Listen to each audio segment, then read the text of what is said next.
are talking about floods, pestilence, terrorism, and therefore they always ask Martin Giles to chair these sessions, uplifting. But we're going to delve into a number of different risks that are going to affect potentially many different companies in 2014. And I have a very experienced panel whose bios you've seen on the screen to discuss these issues with me. And I'd like to start by asking each one of you to pick two sort of big risks that you see, perhaps already there, but maybe for 2014 could be even sort of more serious for companies to take into account when they're doing their planning. And Jacob, should we start with you? Sure. Thank you, Martin. Happy to. Good afternoon, everyone. I'd say the first one has to do with emerging markets and the other side of the extraordinary development that we've seen in these markets, in particular, the growth of a middle class. And for example, the World Bank has estimated that in Latin America alone, there's been a 50% increase in the size of the middle class in all of Latin America. Brazil, for example, today is roughly about 38 or so percent of their population, about 50% of their population in the middle class, and it was like 38% maybe just a decade ago. So what's the consequence of this? I think one consequence is that some of the old excuses that governments used to offer don't work the same way anymore. You can't put people back on the farm or put the toothpaste back in the tube, if you will. And you saw a little bit of this just this past summer, where there were suddenly some large gatherings, as in hundreds of thousands to potentially a million people or so, in some major Brazilian cities. And the issue was a rise in the bus fare of about 20 centavos or 9 cents. And the issue wasn't really the bus fare. It was about the government was not, in their mind, supporting, if you will, enough investment in education and in housing and in quality of life. You see some of this as well in Turkey, or early this year too. There was a large assemblage of people in Turkey, ostensibly about development in a park, taking down some trees. But of course, the issue is much bigger than that.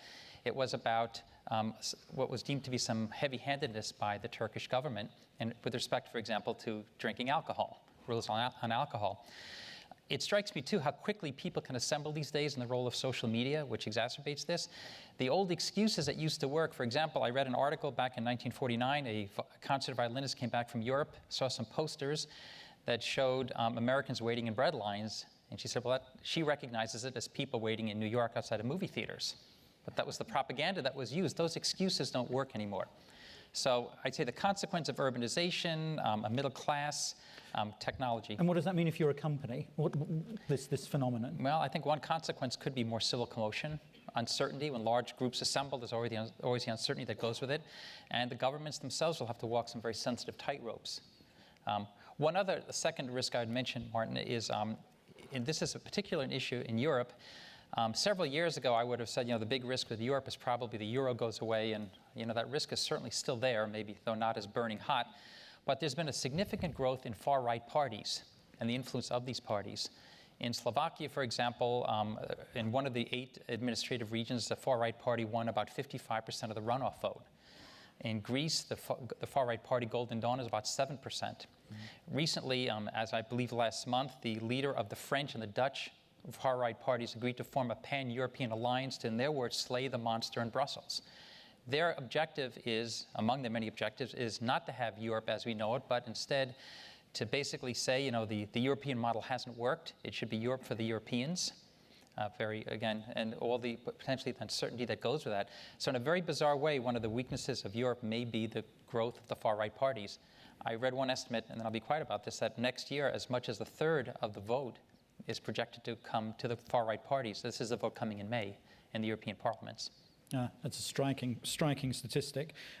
Karen, you're operating in, 40-plus countries? Yes, so presumably, does that resonate with you? And then what are your two? Yeah, absolutely. And so building on what Jacob said, I would say from the perspective of a global manufacturer, the two kind of burning risks are Eurozone instability. So more in general, in the Eurozone, for us, it's just kind of more recessionary pressures. So consumer demand is going to go down. That's going to affect our revenues. And we have about 35% of our revenues in the euro currency. So wow. If there is a devaluation, and I agree with you, the risk of the euro going away has lessened. But if there is a devaluation, well, that translates to lower revenues and asset value and all that to Crown. Also, some of our customers, so our customers are also global manufacturers, food producers, and beverage companies. If they're feeling the pinch, that poses a credit risk to us, a trade credit risk. So there's a lot of issues going on in Europe, not just political, financially, economically, that we think about. So that's one of the big things. And the second is supply chain risk. I know there's been a lot of chatter, probably even here today in some of the sessions about supply chain, but it's always on our mind, and I think you're going to circle back to some of the weather issues with supply chain a little bit later, but certainly making sure that we get the right inputs and we can deliver to our customer is always in the front of our minds. And have there been companies that you know of where the sort of political instability issues that Jacob talked about have had an impact? And how should we think about those if we're operating executives?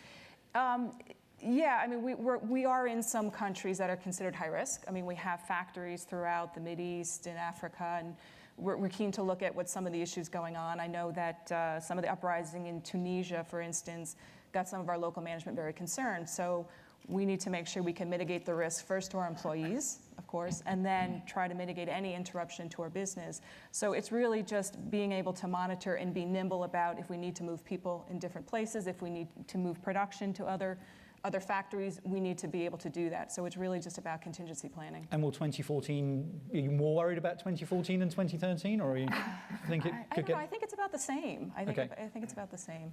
Perfect. Howard, a couple of big risks that you see out there for 2014. Well, Martin, a major risk that I see, and I say that from the perch of being a global consultant serving the financial services industry and a former regulator myself, is regulatory uncertainty. Organizations, companies are dealing with an ever-changing, dynamic, fluid regulatory environment, a lot of demands around transparency, a lot of restrictions on the use of capital, and just a lot more opportunities for companies to get into trouble. In the insurance industry, to give one example, they are actually, and this is not unique to insurance banks or similar in this, there is developing actually an environment where the regulators themselves are competing because we have so many layers of regulators. You have state regulators regulating financial services companies, you have federal regulators, and now there's a growing international regulatory community. And the regulators themselves are competing against each other to make sure that they're the most stringent. And no regulator wants to be the one with egg on their face that they missed something. So the regulations are just ratcheting up, becoming ever more difficult to deal with, and industries, not just financial services industries, I use them as an example, are really caught.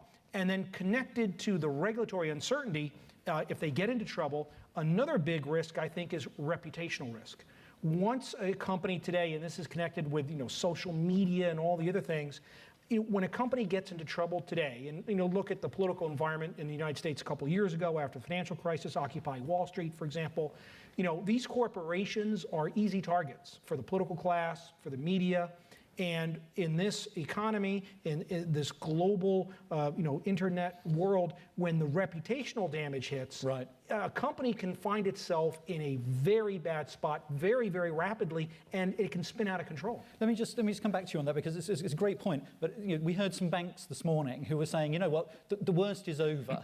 The system's much better now. We're all we're all saner people. Yeah, right. But we really do believe that these reforms have made a difference. And don't talk to us about our bonus structures or anything else like that, because that's something else. That didn't come up. But nevertheless, it does look, if you look out there, it does feel a bit better, right? The American economy feels better. So is regulatory risk really, or is it a good thing perhaps that these guys feel put on by so many layers of regulation? Well, I can't answer that, but I can tell you that to think that the regulatory environment is set is definitely false. Right. It is in a constant state of flux, and companies literally don't know what it's going to be tomorrow. And restrictions on capital, just to give one example, are a major challenge that organizations, particularly companies, are going to face. Right. Perfect. Thank you. Tom. Yes, I think about the risks that sort of are evolving, and I'm not certain emerging is necessarily the right way to put it, but you touched on social media. I think one of the things that we pay particular attention to and continue to try to redefine is the notion around cyber insurance or cyber risk. I think, as you sort of dial back, cyber insurance didn't exist, or cyber risk, if you will, didn't really find its way to the forefront, until sort of the early 2000s, maybe 1999, 1998, something like that, right? And as you sort of think about where we've come from there, it's it's a business that historically, or a risk that historically had been thought about, specific to companies that operate on the internet. Right. It's come a long way since there, right? We talk about financial institutions, really, healthcare providers and medical institutions and their need to protect data. And so when we think about the industry today, it's come from effectively a zero placed premium environment to, we'll do over $1 billion in premium in the cyber insurance world in 2013. And we expect over the next 5 years that to be about a $7 or $8 billion premium environment for insurers. And what's happened here really is that many organizations have learned that they have a cyber exposure.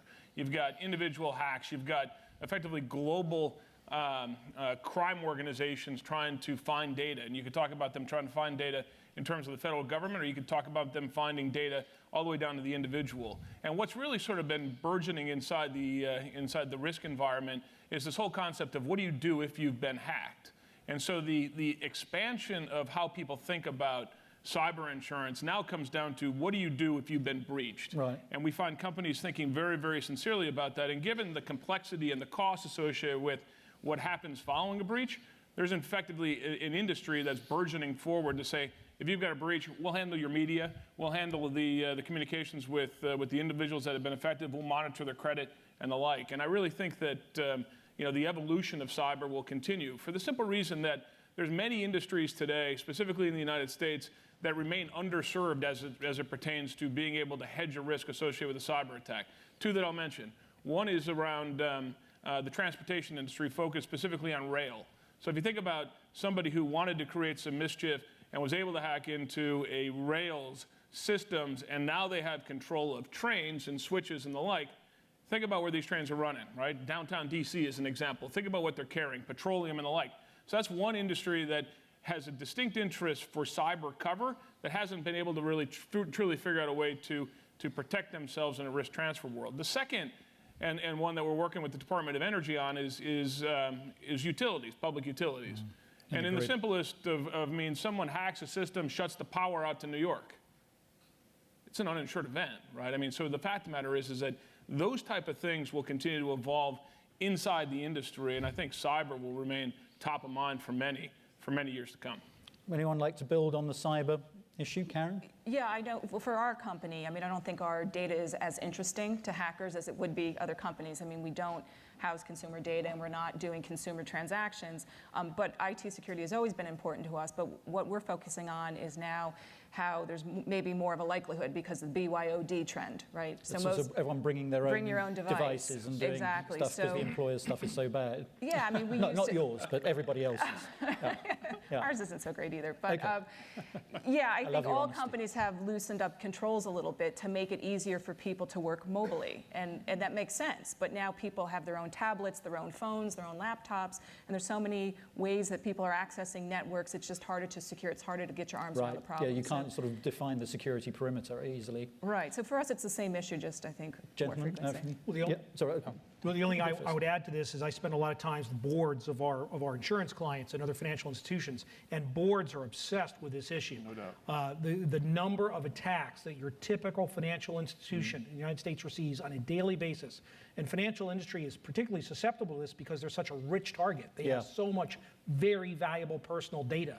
They are under constant attack. Mm. Jacob? I was going to say that in the third-party space in particular, I think some of the laws that have been passed in the last 10 or 15 years or so have actually helped the insurance industry forward. When you say third-party, what do you mean by that? Well, for example, credit cards being stolen and things like that. Okay. So, for example, the HIPAA laws that were passed in 1996 about patient privacy, and in 2003, for example, California passed a very strong law about breach of data which involved credit cards. So suddenly there's a wealth of data that's available to the insurance industry, and I think that has helped. Right. For example, it's an interesting one because, of course, it's hard for insurers to insure when you can't sort of guess or make an educated guess at what the kind of risk profile will be. But of course, no one who's been hacked, and I think there are two kinds of companies: ones who know they've been hacked and ones who have been hacked but just don't know it yet. If they aren't willing to be honest about what's happened to them and divulge, then how can you get the data to? So I think for 2014, that's a big issue for all industries is to work out how you can share data with the insurance world that in a way that gives insurers more confidence about covering perhaps some of those risks that right now are pretty difficult out there. So, I was also going to just observe one other point too. It strikes me that, especially if the hacking is coming from foreign governments, there was a time that, they called cyber attacks, these are, at some level, used to be called acts of war. But it strikes me today we're almost back to history again, where we're back to the Minuteman approach, which is having people at the ready, call it corporations, who are the first line of defense to protect the homeland. And that really is, I think, the approach that the government has taken. And in a way, you could almost imagine why. I mean, if a Chinese attack, let's say, came in and caused some banks to fail or cause some sort of damage, the American government would be expected to do something about it. If you could really, so as a result, it's interesting. You hear cyber attacks, but you never quite hear anyone get the blame pinned on them. You hear rumors, but it strikes me again how the homeland is really being, that the banks and the financial institutions and corporations are being asked to provide that first line of defense. I mean, to play devil's advocate for a moment, I mean, the insurance industry, represented a little bit on this panel, makes money by covering risks. And so the more risks there are, the more money you'd make. So some people might say, well, you guys have a vested interest in scaring the hell out of everybody in this room and elsewhere so that you can cover stuff that... Is this being overblown? I mean, I see a lot of studies that sort of say, 43% of people say they don't know that they've been hacked, but they are, there is data that's gone, etc. Do you really think we have a really good handle on this? And is the industry over-egging it a little bit? And maybe in 2014 we'll have a better thing? Or do you think I am totally out of line here? No, please say if you do. I don't think. Listen, I don't think the industry is overblowing it. In fact, in our own experience, I'd say there really are like 4 different dimensions to managing all this. One is some companies, actually every company accepts some element of cyber risk themselves. You kind of self-insure on everything you do to some degree. Then every company is engaged in mitigation steps, like you're saying, bring your own device and the like. Some companies even have to ponder, do they accept access from IP addresses in certain countries, and maybe they don't because the country's too risky. But only after the different companies have done that calculus, I think, do the insurance companies come in and start talking insurance, to talking risk transfer. And so I think there's actually a very healthy dialogue, and this process of dialogue is making both of us better, the industry as well as the client. Karen, you're smiling. Yeah, because I absolutely agree with you that the insurance industry overblows risks in order to sell products. That's the cynical side of me. But when it comes to cyber, I think there needs to be some kind of risk transfer solution. But what's interesting is only about 30% of public companies buy a cyber risk solution. And Tom's shaking his head, so I'm glad 30%. the broker is confirming that. Right. So I'm not sure if that's because people don't have a handle on what their cyber risk is, or they're in denial about what their cyber risk is, or the insurance market hasn't really found a product to meet the need. And it might be a combination of all of those things. Karen, when I heard Karen say that, I just have to put this out there, that I think there's a cultural reluctance to accept risk in this country. You say only 30% take up cyber. Well, only 13% of Californians take earthquake insurance. So, I'm one of them. and every time we have a storm, we see that people don't have flood insurance. So the American culture of not accepting risk is not unique to cyber. It's a problem we've had with all sorts of risks for many, many years. Very interesting. I'd like to, we could spend a lot more time on cyber because it is probably the number one thing on boards' agendas right now, but I'd also like to talk about supply chain and climate, because Karen, you mentioned that this is something, and we see these big natural disaster events that are shocking in their intensity. I mean, how have you dealt with, have you had experience of this, and how do you think about managing that risk going forward into 2014? Yeah, I can't say we have all the answers, but certainly weather and extreme weather events are big issues for us, so both directly and indirectly. So even on just general climate change or an unseasonably cool or wet summer, for instance, in which we experienced in Europe in 2012, that brings consumer demand down. So we're supplying containers to beverage companies. People are drinking fewer beverages. Right. We're supplying containers to food can companies. If the crops are overly wet or it's not warm enough, the crop yield is going to be pretty low. Therefore, it affects our business overall. So kind of just year-on-year climate changes in a season affect us. But then more directly, more acutely, natural catastrophes certainly affect us. We've had our experience of a few. I mean, in the Crown's history, we've had earthquakes and floods and windstorms and all of that. And more recently, we had a near total loss with the Thai floods. Fortunately, What did you lose? What did you lose? our factory was underwater for about 3 weeks. Right. So in terms of the physical assets, it was practically a full loss and obviously an interruption to our business. But fortunately, we acted pretty quickly. We were able to move production to some idle factories in Europe. At higher cost, we shipped in some product. We were able to work out alternative supply, from the steel and aluminum suppliers. And what was interesting, though, is even on the customer side, while we were ready to go and we had enough supply, our customers were down too, because there was a whole region, of course, everyone knows, in the Bangkok that was flooded. So while we're ready to produce and ready to deliver, our customers couldn't take it, and they were executing the force majeure clause of their contract. So it made us really think about, all the things that could go wrong in the supply chain, not just about our own factory directly. So I think we had a pretty good success story, all things considered. I know there were some organizations that really have their operations concentrated, and some, I've heard some more, component-like manufacturers had operations in Japan, and they got hit by the earthquake and tsunami, Right. relocated to the Bangkok area and got hit again in the same year. So I think the overriding theme is you really do need to spread your risk, your assets geographically. I mean, Tom, you're right. Yeah, I think actually, talking about evolving risks, just to your point, right, we've got many technology companies that, were affected in Japan that then moved to Thailand. And when you talk about evolving risk and understanding the risk portfolio or the profile of a corporate's risk, you got to think about things like flood. Unfortunately, Thailand was not necessarily one of the greatest places that had all these flood determination maps. And so people were taking on significant risks. We've got clients that had factories that were under, 3 stories of water for a prolonged period of time. And they're looking to their insurance policy for flood and really not finding the appropriate types and kinds of coverage because there was no real way from the U.S., as an example, to really understand the amount of risk that was assumed in Thailand as a result of putting down a factory there. And again, all they were doing was shifting around capacity or shifting around their business from Japan to Thailand, taking on this risk. And as I said, I think it's an evolving characteristic when you start thinking about, working in Asia where there's not, levees and floodplains that have all been determined by the government. yeah, no. And I think the lessons learned, though, is that you can't really rely on insurance because even in these risk areas, whether they're defined or not, very often there's sublimits, and the insurers don't want to go in these regions either and take risks. So And the way people are optimizing production Yep. in a sort of model, Yeah. presumably that puts a lot more at risk, if you like. So do you think 2014, your working assumptions, the industry as well as yourself as a company that buys insurance, is your working assumption there will be more large or say the same number of large sort of risks, or they get larger in terms of climate?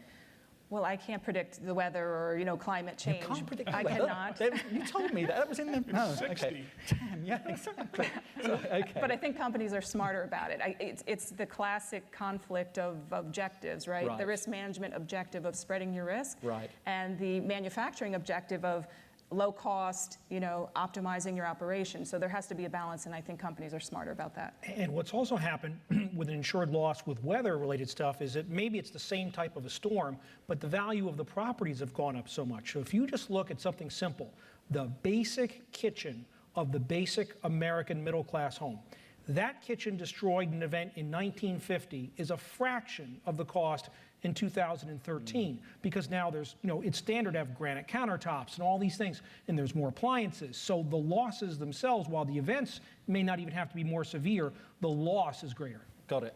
And so your advice you give to your clients for 2014 in terms of thinking about this, what would it be? Well, to try, what insurers are doing now is there's a whole discipline around, I don't know how many people are risk management people at enterprise risk management and ORSA. There are these disciplines where they are looking at their business plan, their strategy, and they're looking at the risks as it relates to their business plan, where they write business, what they write, and they're really studying their capital. So if this type of event does occur, do we have the capital to sustain the loss? Got it. I was also going to observe that I think a best practice, and I think governments can play a role in this too, is frankly much better disclosure, requiring companies to have better disclosure, because resiliency, if you will, requires transparency. I'll just tell you a story from a previous life when I worked for a hedge fund company. The value of mark-to-market accounting. It's funny, you find some portfolio managers who, when you don't mark-to-market, can live in their own fiction and can explain why it's really not a problem. Exactly, Tom, to your point, they can rationalize it. Well, the earthquake won't hit me, or the supply chain will be okay, my competitors aren't doing it. The minute you disclose it, though, and make it all transparent, and I'm thinking here companies' best practices should be go several layers deep in terms of who your suppliers are and who your customers are. The minute you disclose it, the onus is now to explain to your board why you're not worried. And I think it's a much harder story to rationalize. Why was that from a hedge fund? You said it was my experience as a hedge fund. Was there something that happened in the hedge fund? Yeah, no, we had a situation where some securities were very, very difficult to price, and we had disagreements, for example, with our manager, and we ultimately said we found some mark-to-market that we thought was at cross purposes with this manager's views. Very interesting. But it liberated him, is what I found. The minute you can take all the mystique away and the excuses, people are free to do the right thing. Yes. And I think that's the value of transparency. Fascinating. I'd like to see if we could go to the floor. Do we have the microphones? Yeah. This lady here. If you could tell us who you are, if you wouldn't mind. Catherine Hires, I'm a journalist. I'm curious, are any of you using predictive analytics in a successful way to either help your clients or help your business understand risks in an interrelated world? Who wants to take Or that? are the current tools too primitive, too early to really be helpful in your experience? Predictive analytics are the thing in the insurance industry right now, being utilized by the industry to underwrite risks. Just think of telematics in vehicles, all these sorts of technological tools. They're building models that allow them to predict frequency and loss scenarios. So yes, predictive analytics are really, there's in fact a battle going along among companies to be better at predictive analytics and underwrite their businesses more profitably. So yeah, and I would agree wholeheartedly. I mean, the world of insurance or the world of risk really boils down to data and how you use data. And as I sort of think about it, we can model, California and all the properties that a particular insured has out there and look at return periods and values at risk. We can also look inside insureds' portfolios and begin to try to stress test how various transfer techniques will ultimately limit a particular company's gross or aggregate exposure, and the negative correlations between the portfolio having one risk and another, or a basket of risks. And so the answer is yes. The bottom line is that you can work the portfolio, and then on top of that, we can also look inside an organization and understand sort of how they shift their business around. So if impacted, how long would they ultimately be down? And just to be clear, when we say predictive analytics, what exactly do we mean? I mean, just so people who aren't quite familiar with the term. The use of data and models to predict events, predict frequency, predict loss. Got it. Perfect. There was a question over here. It's this lady here. Yeah, with her hand up. Hi, Christina, student. I'm just wondering if the concept of a global cybersecurity that is a way of getting governments to work on this issue collectively is actually possible, or if politics will just get in the way. That's a great question. We have Henry Kissinger up next. Should we leave that for him? No, we have to take it. Okay, who's going to be bold? Well, I'll take a crack at it. So you just understand your question is, the question is how governments cooperating? Is that? Yeah, can we trust governments to get together and sort this? I would say probably not. Not No, entirely. I wouldn't think so. But what can they do? I mean, let's not have a council of despair. There must be something that they can do. And No. ways, I mean, they are trying, they have their regular sort of get-togethers in places where they all disagree about everything. But is there some dimension? You mentioned like transparency. Yeah, no, I think, I could see cybersecurity treaties being formed and the like, but the reality is, and so I think there are things that can be done, certainly, but I think the reality is espionage and spying and the like has always been with us and always will. And I suspect no matter what governments say, they will still spy and do that. So, and it potentially is a source. Again, if I were a government and I said, that here, I have a low probability event, this country over here could be an enemy someday, I would not divulge my best secrets and how I would take them down. And also, I think you have to question the ability of governments to really control this anyway. It's not just governments. There are terrorist actors, there are hacktivists, there are just troublemakers who just want to do it.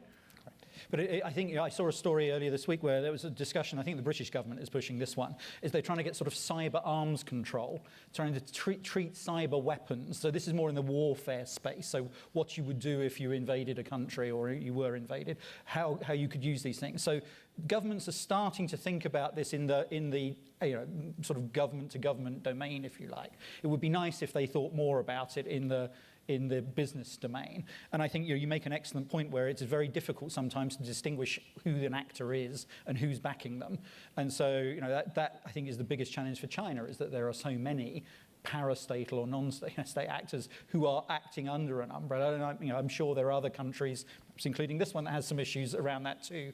But that really complicates matters. But it's a great question. Thank you very much. The irony of that, right, is that it could be an individual who's hacking for fun. It's an individual or a coalition that's hacking for the opportunity to sell the data. I mean, there's all sorts of reasons, and some that would probably seem totally nonsensical to the people sitting in this room. But I mean, it's a bit of a game too, and it is. And that's part of the challenge. Other questions? I thought there was another one down the back. Yes, another one down the back there, and then we'll take one over here. We'll go this one first. Hi. How are you? You mentioned about a regulatory uncertainty, and I know that in the past there's a lot of insurance companies that had built a captive in Bermuda, and they do reinsurance on catastrophe and all kinds of tail event risk insurance. And also recently, I think Benjamin Losky also voiced out the concern of those captive insurance companies. What do you think in the future? I mean, in 2014, is there gonna be a change in the regulatory thing? Are they gonna drive out a lot of insurance companies from Bermuda, and is there gonna be a smaller insurance market for that? Well, a good question, and the fact is that we do now have some domiciles, some countries, jurisdictions that are becoming less and less hospitable, and we do see migration. We've seen some very large U.S.-based insurers move to Switzerland. We've seen a lot of flight to capital to Bermuda. Part of what I talked about with the regulatory uncertainty before, I think an issue that not only this nation but all nations need to think about as they ramp up their regulatory requirements. They need to recognize that capital can move and it will move. Now, the problem is it's not like there's any jurisdiction that you can go to that's significantly easier, but we are seeing a lot of non-traditional uses of insurance. You've seen the growth of something called captive insurance companies self-insuring. And with regard to captive insurers, there is actually very much a competition among the states, where some states have very easy rules and regulations and capital requirements. And so, for example, I found it very frustrating as a former New York legislator, New York superintendent of insurance, when the Metropolitan Transportation Authority wanted to form a captive, the MTA here in New York, they went to the state of Vermont to do it. They couldn't do it in their own state. Yeah, that's changing, yes. I mean, even New Jersey has just started writing captives, I think, in the last year, and they're ramping up quite quickly. So, yeah, you're right. Every state is opening up and changing the rules. So that's good. So 2014, a lot more options. Is that what we're saying or less options? Now to completely fly in the face of what I just implied, some regulators now are very much questioning the use of captives. And in fact, captives, the essential use of captives is currently under fire by my former department, the New York Department of Financial Services. So captives are just one example, are very much in question what they'll be able to use. For example, right now they can use letters of credit. One of the things that make them very attractive, and regulators are talking about taking that away. But as a captive owner, my hope, my hope is that the regulators will favor, manufacturers over insurance companies. So they like people that are actually producing something over insurance. That's my hope, and they'll stay away from captive legislation. Great, thank you. There was a question over here. Can we get the mic? Sorry to make you run around, but these are great questions. So are we insured? Yeah, we're good. Okay. Thank you. I have another question about cyber insurance. Today I was talking to somebody at a cyber advisory firm about man-in-the-middle attacks, which is another new and emerging risk where data from governments and financial institutions are being rerouted very quickly across the globe en route to their destination and then back where they're supposed to go. And on the other side of protecting assets and data against cybercrime, not just governments, but it's also the organization's responsibility to do so. But with such a quickly evolving cyber threat landscape, can companies really be self-sufficient in keeping themselves safe in the future from cyber attacks, or will they have to consistently outsource those tasks? So it's a really interesting question. I mean, the man in the middle thing, someone pops in and you don't see, you think the information is going direct to somebody and actually someone's picking it out without you knowing about it. But the broader question is, can you be self-sufficient, or do you need to trust somebody else? And I think Bruce Schneier talks about feudal security, where all companies are putting lots of data in the cloud, so you're almost outsourcing your security responsibilities to the likes of Amazon and Microsoft and what have you. What are all the risk implications of this, and will 2014 be a year where we see a lot more of this happening, and how do we deal with this? Who wants to go first on that? Go ahead. Yeah. Well, I don't know that any, I'll just give my view, as an individual here, I don't know that any company can ever be completely self-sufficient in this space.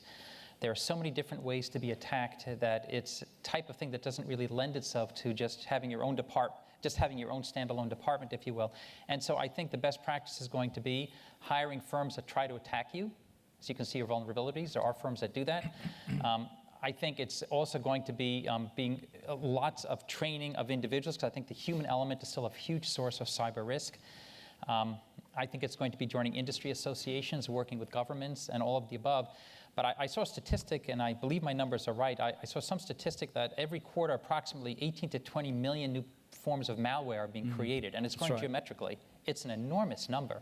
So when you see numbers of that scale, you figure, how can any one company or set of individuals be smart enough to do this on their own? And so I think you group tackle them. Okay, anybody else want to? Yeah, I'm going to have to agree with that, right? Given the level of sophistication of the people that are trying to get in, no one company, can literally resource themselves in a way. If you effectively think about finite resources, putting against cyber protection, if you will, could be a material deviation from their business strategy. And so what they try to do is to outsource, the thought process around how do they protect themselves, and what types of systems and processes can be put in place to ensure that they've got the best in class protection. And so I think it's the outsource methodology is going to continue. Yeah. It's a great point, and I think one of the things that I'm seeing, I think next year will be the year of the mobile malware explosion. I mean, it's starting to come up. So far, we've been relatively untouched on mobile, and that for bring your own device companies, that's something you really want to think about, because I just see an explosion of activity in the hacker sphere, where I hang out just occasionally, in that kind of area. I'd like to just segue a little bit. I'll come back for a few more questions perhaps at the end. I just want to segue to another, instead of doom and gloom, let's try and lift the thing. Let's talk about talent and the risk of people coming in and offering you loads more money to go somewhere else. It strikes me that if you look at the sort of scope of the last 4 or 5 years, I mean, we've been in a terrible economic downturn. Everyone hangs on to their jobs, let alone leave. No one wants to hire anyone. In fact, they're fired.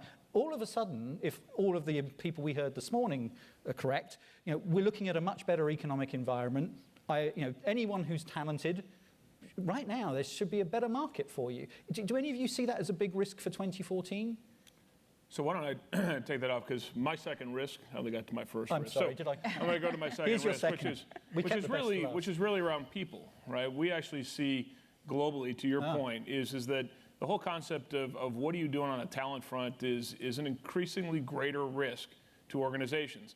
And we could talk about it on a whole bunch of different dimensions, from an aging workforce, from succession planning, to what do you do to effectively entice and keep people coming out of college. There's a fundamental departure from the motivations that people that had 30 years ago to join you as a firm compared to the people that are joining you today. And so, people or the people agenda or the people risk is something that is facing companies in a real way today. And again, it's an incredibly complicated set of exposures, depending upon where you're talking about what you're trying to solve for.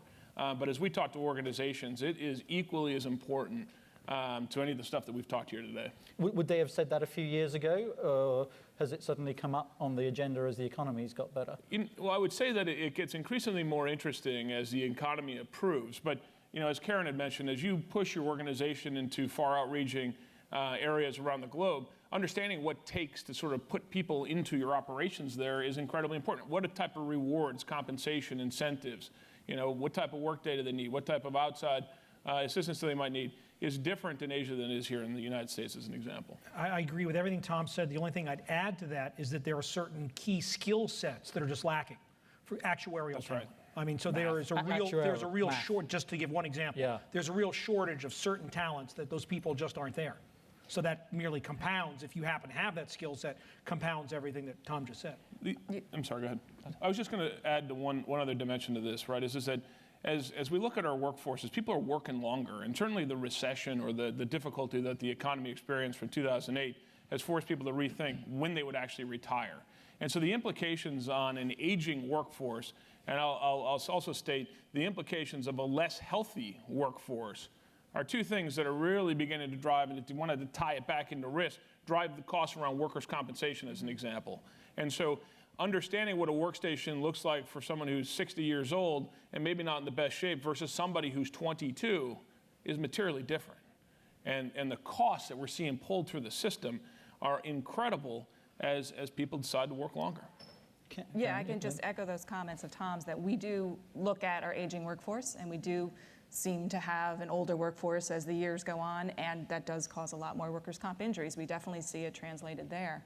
And if we look at our HR statistics, we just look at all of the baby boomers that are going to retire in the next 5 to 10 years, and it's pretty incredible. It's a significant part of our workforce, and so I think all organizations are facing that. So you're the risk manager. So Yeah. what do you do? Do you go and knock on HR's door and say, hey, ladies and gentlemen, look at these statistics. What are you doing? We've got to manage this risk.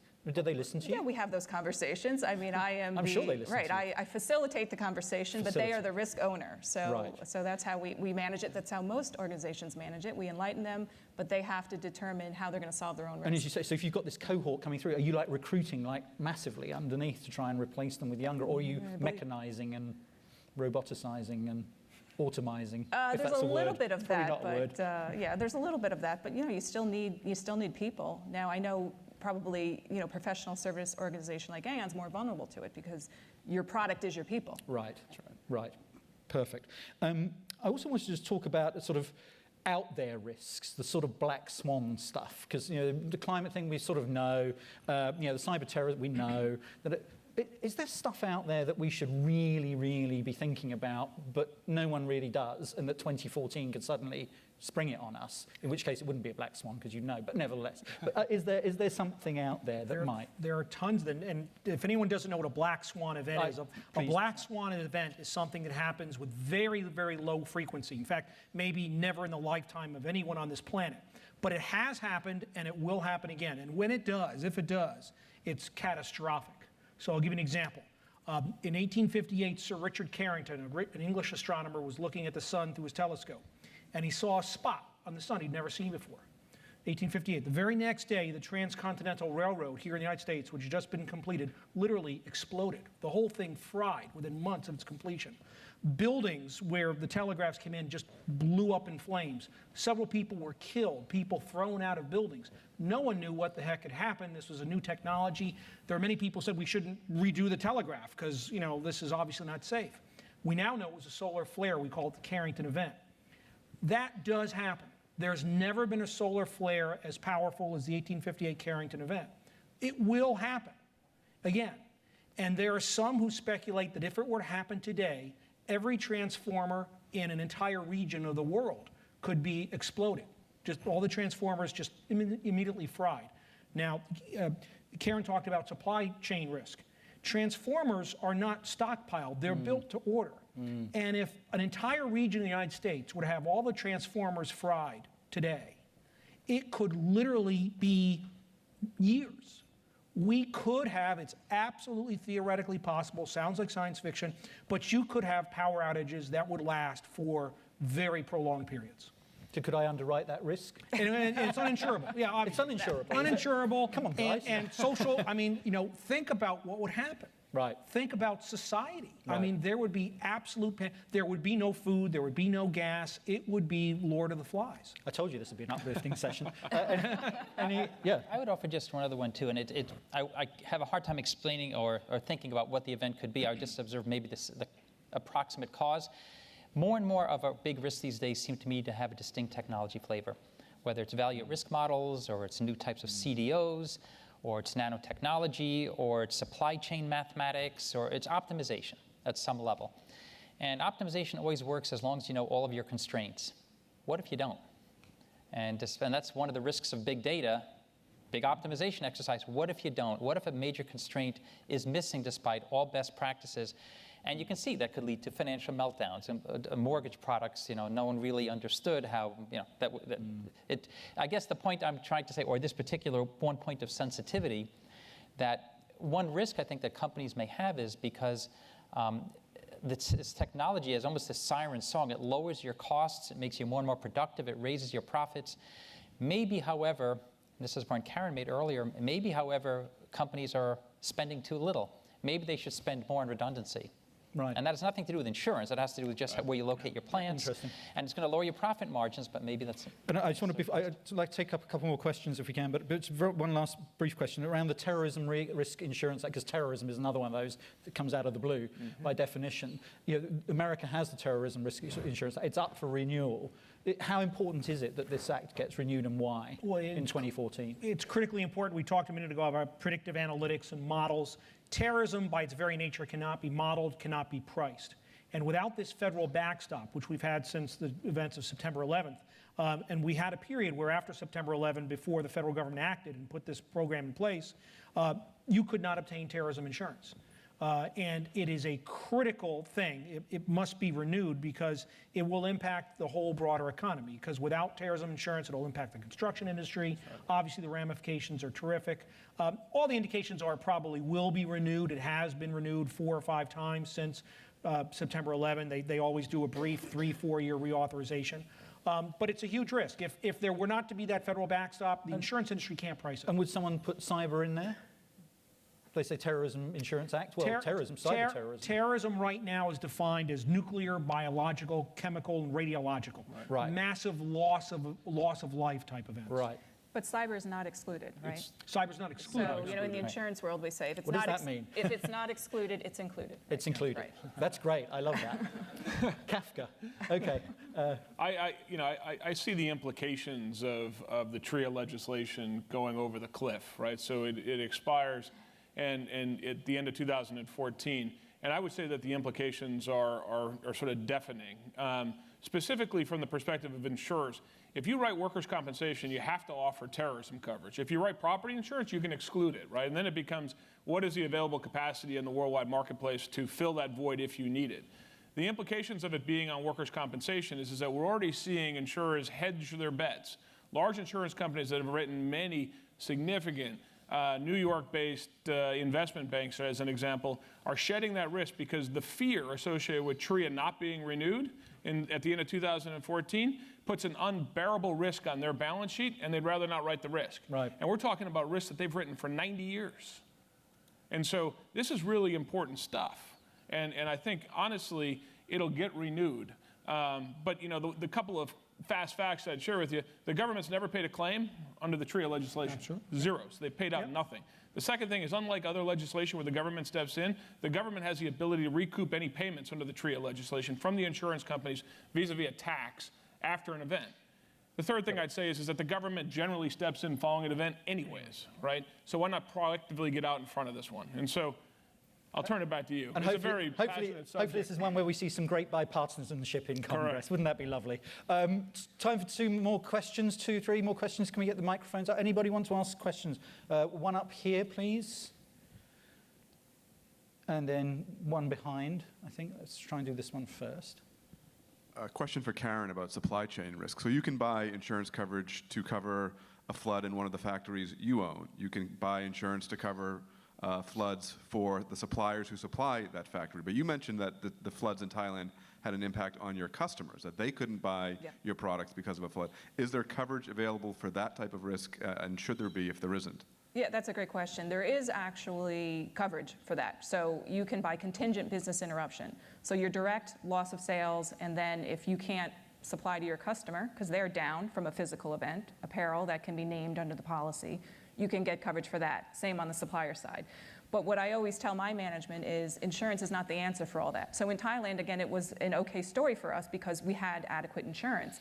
But if we were down longer than expected and our customers went elsewhere, and we lost that market share permanently, you can't insure that. So you can insure for the period of time you're out, or your customer's out, your supplier, but long-term implications of being out, you can't insure. So I always say it's about risk mitigation, risk management, not insurance is not always the answer. Got it. We saw that in Katrina very specifically, where the population moved from New Orleans to other places, right? And so very real situation if you happen to own a restaurant, say, in New Orleans. And so pretty interesting subject. There was another question, I think, here. Let me get the mic. Hi, I had two questions. You can answer either one. I was curious, since we're in New York and I live here, if there was any ramifications in the insurance world from Hurricane Sandy, specifically if you saw any major changes after that event.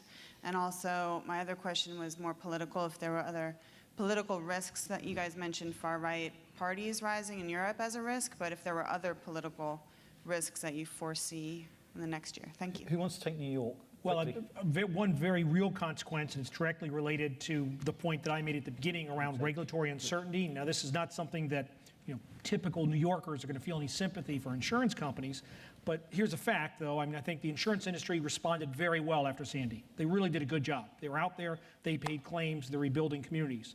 Despite that fact, the regulators beat up on them on a daily basis in the press as if they were being just horribly negligent.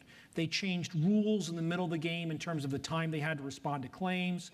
The New York DFS actually created a website which amounted to a blog to go on and say bad things about the insurance company. You never heard the good things. So it's a very good example of the regulatory uncertainty. Here you had an industry performing a critical function, doing it well, and it was so politically profitable for the political class to beat up on them despite that. It makes for a very tough environment for that industry. And then on the political side? On the political side, it could be everything from trade credit for countries that are more vulnerable to make sure that you get paid by your customers and the like. It could be confiscation, devaluation risk. So there are many other civil strife and commotion, property damage that's caused by bad actors, if you will. So all of those dimensions are something that insurance companies cover. Great. Ladies and gentlemen, I'd like to first of all thank Excel for sponsoring this panel, but I'd most of all like to thank the 4 panelists who have been absolutely terrific in bringing all of these risks into focus. Please would you thank my panelists.